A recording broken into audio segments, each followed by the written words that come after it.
Hello दोस्तों, welcome to my YouTube channel आध्यात्म और विज्ञान। आज के इस वीडियो में मैं जो बात करने जा रही हूँ बहुत इम्पॉर्टेंट है। जितने भी लोग ट्विन फ्लेम जर्नी में हैं या किसी भी सोल जर्नी में हैं, उनके लिए ज़रूरी है कि वो इन बातों को जानें। और जानने के लिए वीडियो में अंत तक बने रहें। लाइक शेयर सब्सक्राइब करें, अपनी एनर्जी को ज़रूर इसके साथ शेयर करें ताकि वो पॉजिटिविटी आपकी लाइफ में आए। तो बात करते हैं इस टॉपिक पर। आज जो मैं बात करने जा रही हूँ कि आपको रियूनियन से पहले जो वास्तव में आप रियूनियन के करीब पहुँचने वाले होते हैं, कौन से संकेत मिलते हैं, और अगर आपको ये संकेत मिल रहे हैं तो आप वास्तव में अपने रियूनियन के करीब हैं। देखिए, जब आप खुद की सोल पर काम करते हैं, खुद पर काम करते चले जाते हैं, आगे बढ़ते चले जाते हैं, तो आपकी सोल बहुत इवॉल्व हो जाती है। मतलब बहुत चेंज आपके अंदर आ जाता है। जो क्रेविंग आपके अंदर थी वो पूरी तरह से बंद हो जाती है। बार बार आपको अपने अंदर होता होगा ना कि बस पाना है, काश वो आ जाए, काश वो मुझसे बात कर ले, काश। ये काश ख़त्म हो जाता है। अब आपके अंदर वो काश नहीं रहता है। आपको पता है कि वो मेरा काउंटर पार्ट है। वो कहीं ना कहीं जब उसका समय आएगा, जब डिवाइन टाइमिंग होगी, तब जाके रियूनियन होगा। तो आप डिवाइन टाइमिंग पर पूरी तरह से बिलीव करने लगते हैं। अब आपके अंदर वो क्रेविंग नहीं होती है। अब आपके बार बार मूड स्विंग्स नहीं होते हैं। बार बार आप तकलीफ़ में नहीं जाते हैं। बार बार आपको ये नहीं होता है कि उसने ऐसा किया, ऐसा हुआ, ये हुआ, वो हुआ। बल्कि कई बार क्या होता है कि जब आप बैलेंस हो रहे होते हैं या बैलेंस हो चुके होते हैं, उस समय उनकी अवेकनिंग चल रही होती है, तो वो उस फेस को झेल रहे होते हैं, वो तकलीफ़ को झेल रहे होते हैं। तो जब वो तकलीफ़ को झेल रहे होते हैं तो वो कोशिश करते हैं कि वो आपको भी तकलीफ़ दें। आपने भी तो ऐसा ही किया था। जिस समय आप पेन में थे, आप तकलीफ़ में थे, तो आप बार बार अपने पार्टनर को ही दोष देते थे, किसने गलत किया, इसने ये किया, इसने वो किया। चाहे बात सुना देना, चाहे कुछ कर लेना, कुछ भी आपका जो एक्ट होता था, वो एक्ट ऐसा होता था कि आप उसे महसूस कराएं कि हाँ, आप तकलीफ़ में हैं, वो नहीं दिख रहा है। तो ऐसा ही वो भी करते हैं। तो वो चीज़ आपको समझ में आ जाती है कि जब वो कर रहे होते हैं तो आपको समझ में आ जाता है कि उनके अवेकनिंग का पीरियड चल रहा है, और आप वहाँ पर कोई एनर्जी शेयर करना या कोई ऐसी कोशिश नहीं करते हैं। क्योंकि आपको डिवाइन टाइमिंग पर बिलीव है, तो आपको ये पता है कि अपने हिस्से का कर्म उन्होंने करना है, वो आप उन्हें करने देते हैं। आपके अंदर ना दुख है ना खुशी है। आप किसी को दोष नहीं देते हैं। अगर फिजिकल वर्ल्ड में आप लोगों की लाइफ में थर्ड पार्टी सिचुएशन है, तो आप उस थर्ड पार्टी के बारे में भी नहीं सोचते हैं और ना ही उसे दोष देते हैं, क्योंकि वो कर्मों से जुड़ी हुई है। उसका आना भी आप लोगों के कर्मों का हिस्सा है। तो आप इस चीज़ को जानते हैं और आप इस चीज़ पे भी बिलीव करते हैं कि आपको जिस लाइफ टाइम में, मतलब जिस तरीके के रिलेशंस में भेजा है ईश्वर ने, तो आपने उसे जीना है और आप पूरी ईमानदारी से उसे जीते हैं। क्योंकि अब आपकी सिचुएशन फिज़िकल रियूनियन की नहीं रह जाती है। अब आपको फिज़िकल रियूनियन से कोई लगाव नहीं है। मतलब कहना चाहिए कि आपको वो क्रेविंग नहीं है कि बस मुझे फिज़िकली मिल जाए।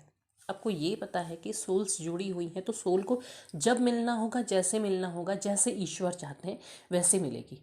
तो आपको उस चीज़ से कोई मतलब नहीं है। आपको ये पता है कि हम एक समय में ज़रूर रियूनाइट होंगे। आपके अंदर वो अनकंडीशनल प्रेम आ जाता है। अब आता है जब आप पहले कर रहे होते, कोशिश कर रहे होते, तब अनकंडीशनल नहीं होता है। तब आप कोशिश करते ना कि नहीं, हम तो बस प्रेम करते हैं, मिले ना मिले। लेकिन आपको दूसरे ही पल क्रेविंग होनी शुरू हो जाती है। दूसरे ही पल आपको इच्छा होती है कि बस वो मिल जाए मुझसे, एक बार बात कर ले, एक बार मेरे सवालों का जवाब देते, एक बार मुझे जस्टिस मिल जाए। ऐसी बहुत सारी चीज़ें अब आपके अंदर से वो भी हट जाता है। अब आपको जस्टिस की भी इच्छा नहीं है। क्या जस्टिस? आपको आपके कर्मों का फल मिला, तो आपको उससे भी मतलब नहीं है। अब आपको ये पता है कि आप लोगों का जो मिलना है वो एक समय पर होगा, जो ईश्वर चाहेंगे, जैसे आपकी जर्नी चाहेंगे वैसे ही चलेगी।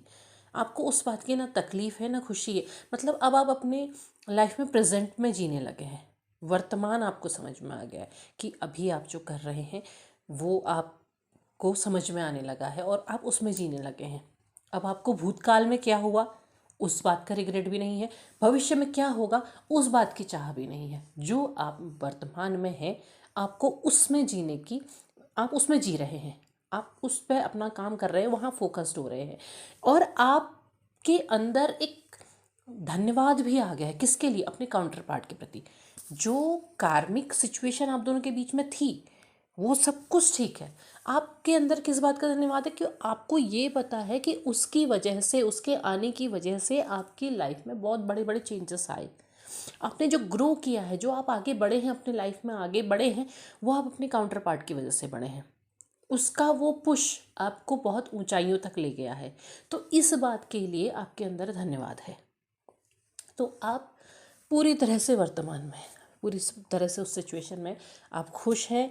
आपको अब ये नहीं चाहे कि वो क्या कर रहे हैं, क्यों कर रहे हैं, कैसे कर रहे हैं, कहाँ जा रहे हैं, आपको उससे कोई मतलब नहीं है।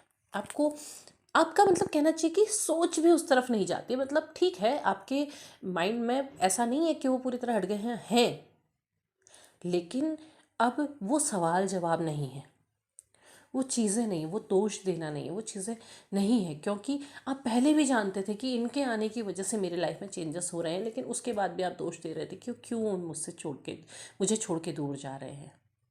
उनका दूर जाना ही तो आपके लाइफ चेंजिंग, जो टर्निंग पॉइंट कहते हैं, वो चीज़ सिचुएशन थी।